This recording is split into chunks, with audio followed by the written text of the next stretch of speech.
भारत के राष्ट्रपति हर एक्सीलेंसी द्रौपदी मुर्मू जी, नमस्कार। मेरा नाम अशोक अरोड़ा है। मैं पिछले 50 साल से कानून पढ़ भी रहा हूँ और पढ़ा भी रहा हूँ। इंट्रोडक्शन के लिए सिर्फ इतना काफ़ी है कि जो प्रेजेंट चीफ जस्टिस इंडिया है वो भी मेरे जूनियर हैं कॉलेज में, और इसका मतलब बाकी सारे जज तो हो ही गए। सिर्फ इतना कि भारत के नहीं, दुनिया के इतिहास में भी मैं पहला और आखिरी व्यक्ति हूँ जो 3 बार डिस्ट्रिक्ट बार का और 3 बार सुप्रीम कोर्ट बार का सेक्रेटरी बना। मेरा आपसे आज निवेदन, रिक्वेस्ट, गुजारिश सिर्फ इतनी है कि इलेक्शन रिज़ल्ट 4 तारीख शाम तक आ जाएंगे। आपको अच्छे से मालूम है, ये आपकी पावर है, आपकी डिस्क्रिशन है कि आप किसको इनवाइट करते हैं सरकार बनाने के लिए। मैं जितना आपके बारे में पढ़ा है, मेरा आपके लिए बहुत आदर है, और मुझे पक्का पता है कि आपको इस बात का इल्म है, ज्ञान है और अवेयरनेस है कि भारत एक न्यूक्लियर पावर है। भारत की बागडोर एक ऐसे व्यक्ति के हाथ में होनी चाहिए जो कम से कम बैलेंस है, स्टेट्समैन है। कानून की अगर हम बात करें तो कानून के मुताबिक सिंगल लार्जेस्ट पार्टी अगर उसकी मेजॉरिटी है तो उसके लीडर को आप इनवाइट कर सकते हैं, करना भी चाहिए। सिंगल लार्जेस्ट पार्टी की अगर मेजॉरिटी नहीं है तो प्री पोल अलायंस, इलेक्शन से पहले जिनकी आपस में एक अलायंस था, उनकी अगर बनती है तो उनको भी बुला सकते हैं। अगर प्री पोल अलायंस नहीं है तो पोस्ट पोल अलायंस भी हो सकता है। पोस्ट पोल अलायंस में आपको लगे कि ये सरकार, ये पार्टी सारी मिलके एक स्थिर सरकार सबसे ज़्यादा ज़रूरी चीज़ है। और सबसे ज़रूरी चीज़ ये भी हमें याद रखना है कि single largest party is not a magic stick. ये कोई जादू की छड़ी नहीं है कि जिसकी सिंगल लार्जेस्ट पार्टी का जो भी लीडर बनेगा उसको आपने ज़रूर इनवाइट करना है। ये आपकी डिस्क्रिशन है, और ये डिस्क्रिशन, ये पावर आपको अपने अगले 3 साल में कभी इस्तेमाल करने का मौका आएगा या नहीं आएगा, ये कोई नहीं जानता है। तो ये हो सकता है ये आपके जीवन का, खाली राष्ट्रपति के टेन्योर का नहीं, आपके जीवन का ये सबसे इम्पॉर्टेंट फैसला हो। ऐसा बड़ा फैसला लेने का शायद आपको दोबारा मौका मिले या ना मिले, ये कोई नहीं जानता है। इसलिए ये बात बहुत ज़रूरी दिमाग में रखनी है। मेरे को लगता है कि हमें सबको सोचनी चाहिए। कुछ चीज़ें बहुत ज़रूरी हैं। एक व्यक्ति को मेरे को लगता है कि आपको इनवाइट बिल्कुल नहीं करना चाहिए। जैसा मैंने कहा कि सिंगल लार्जेस्ट पार्टी का लीडर कोई मैजिक स्टिक नहीं है। टाइम्स मैगज़ीन ने छापा इस व्यक्ति के बारे में। मोदी, मैं नाम ले देता हूँ जितना मुझे पसंद, नाम लेने में ठीक लग रहा है। मैं पूरा नाम लेना ही नहीं चाहता, मेरे को अच्छा नहीं लगता है। मोदी के बारे में टाइम्स मैगज़ीन ने ये छापा कि ये डिवाइडर इन चीफ है। ऑस्ट्रेलिया के न्यूज़पेपर में अभी छपा कि जिस व्यक्ति के पास पे इतने रेप के केसेस हैं, उसके लिए वोट मांग रहा था। वाशिंगटन न्यूज़ में 2 दिन पहले की खबर है कि उन्होंने कहा है यूएनओ में कि ये व्यक्ति खाली देश के लिए नहीं, पूरी दुनिया के लिए खतरा है, क्योंकि अभी भी स्पीचेस में ये बोलता है कि मैं घर में घुस के मारता हूँ। ये भाषा देखिए आप, कैसे आप उकसाते हैं, कैसे पूरे देश की नहीं दुनिया की आप शांति भंग कर रहे हैं। और इसलिए मैं कहता हूं कि ये व्यक्ति बैलेंस नहीं है। ये आपको भी पता है, आपको पक्का पता कर लें। आईबी रिपोर्ट्स जब से खिलाफ आई हैं तब से ये बौखला गया है। कभी भैंस बोलता है, कभी मंगलसूत्र बोलता है, कभी बोलता है कि आपके घर से ले जाएंगे, बिजली काट देंगे, टूटी काट देंगे, ज़्यादा बच्चे पैदा करते हैं। तो ये मैं तभी आपको कहा था मेरा 50 साल का तजुर्बा है। ये बड़े अफसोस की बात है कि पूरे देश में जो 15-16 इन्होंने इतनी, क्या कहें उसको, अफसोसजनक कह सकते हो, बदतमीज़ी की कह सकते हो, और क्राइम किया है। इसकी हर स्पीच एक क्राइम थी। और कितने अफसोस की बात है, पूरे देश में एक भी सब इंस्पेक्टर ऐसा नहीं था जो अरेस्ट कर लेता। इसके लिए वारंट की ज़रूरत नहीं है। आप नफरत फैला रहे हैं तो आपको अरेस्ट किया जा सकता है। इसकी हर स्पीच में इसको 6-6 साल की सज़ा हो सकती है, 3 साल की इलेक्शन लॉ में और 3 साल की नफरत फैलाने के लिए। तो सोचिए अगर 15 स्पीच की 90 साल की सज़ा तो यही हो गई। पता नहीं उम्र कितनी है इसकी। तो ऐसे व्यक्ति को पूरे इलेक्शन में कहीं भी बेरोजगारी पे, महिलाओं के खिलाफ जो हो रहा है उस पे, किसानों पे, महंगाई पे बात ही नहीं करते हैं, कोई नहीं बात करते। और पूरा इनका परिवार, लोग भी तो, क्योंकि जब आप भड़काऊ भाषण पे लोगों को इनाम देते हो, गोली मारो सालों पे, तो लोग एनकरेज होते हैं। बाकी लोग भी यही बोलते हैं, इनके जो चमचे हैं सारे। तो ये मैं आपको अपने एक्सपीरियंस से बता रहा हूँ 50 साल के, कि खाली इनका इलेक्शन सेटिस्फाइड नहीं होगा।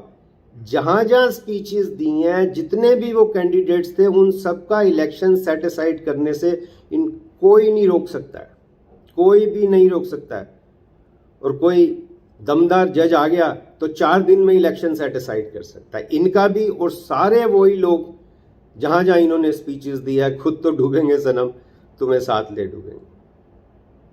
तो ये चीज़ राष्ट्रपति जी, मैं आपको बहुत हाथ जोड़ के निवेदन कर रहा हूँ कि कृपया इसको आप कंसीडर करें कि क्या इसके हाथ में ये देनी चाहिए बागडोर, ऐसे व्यक्ति के हाथ में जो बिल्कुल पगला गया है। कहना भी कोई, मेरे को लगता नहीं है कि दिमाग बैलेंस नहीं है, ये तो पक्की बात है। और ये भी आप ध्यान रखें, जुडिशरी सारी डरी हुई है, 90% जजेस आर अफ्रेड। क्या हाल देश का कर दिया आपने, जब कुछ ना बन सके तो तमाशा बना दिया। पुलिस डरी हुई है, अभी तक पुलिस ने क्यों नहीं अरेस्ट किया। इलेक्शन कमीशन तो टोटल गुलाम हो चुके हैं, पूरा ज़मीर बेच चुके हैं। नहीं तो इतनी स्पीचेस पे उन्होंने रोका ही नहीं किसी ने। अब ये भी लोगों को डर है कि इलेक्शन मैनिपुलेट ना हो जाए, और हो सकता है कर लें, इनका कुछ नहीं पता है। ये तो सब ऐसे रंगा बिल्ला की सरकार है, ये लोगों को डर है। इसीलिए मैंने आपको कहा कि जब इतना माहौल, इनकी इलेक्शन स्पीचेस में लोग नहीं पहुंचे, लोग हंसते हैं, बच्चे मजाक उड़ाते हैं। और सबसे बड़ा जो इन्होंने पाप किया, आप सोचिए, आप महिला हैं, आप इसको ज़्यादा समझ सकती हैं, आप माँ हैं, महिला हैं। अपनी माँ का अपमान जो आदमी कर सकता है, आप सोचिए, जब तक माँ जिंदा थी माँ के साथ फ़ोटो खिंचाते रहे, अब माँ चली गई तो कहते हैं मैं उस माँ से पैदा ही नहीं हुआ हूँ। कितना एक नारी शक्ति का, अपनी माँ का जो अपमान कर सकता है व्यक्ति, सोचिए वो व्यक्ति क्या है, कितना गिरा हुआ इंसान होगा जो अपनी माँ का अपमान करता है किसी भी बात के लिए।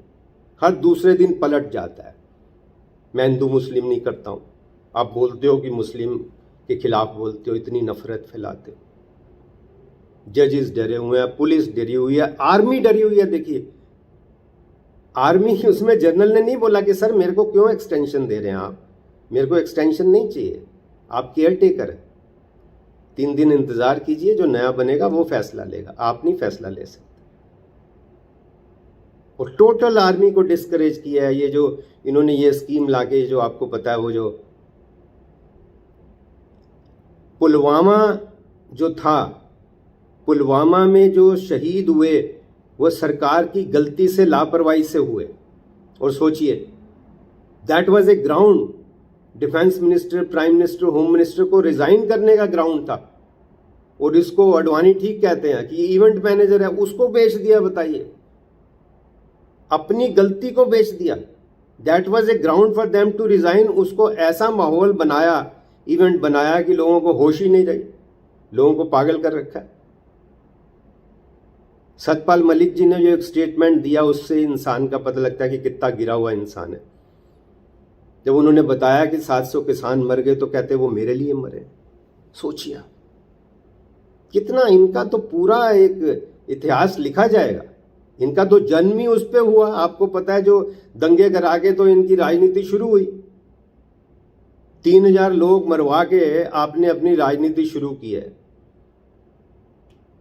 तो मेरा राष्ट्रपति जी आपसे विनम्र निवेदन है, इस चीज़ को मद्देनज़र रखते हुए आप इनको, मोदी को तो बिल्कुल इनवाइट नहीं करें। बाकी मैंने आपको 3 प्रिंसिपल जो मेरे को समझ आए मैंने बताए।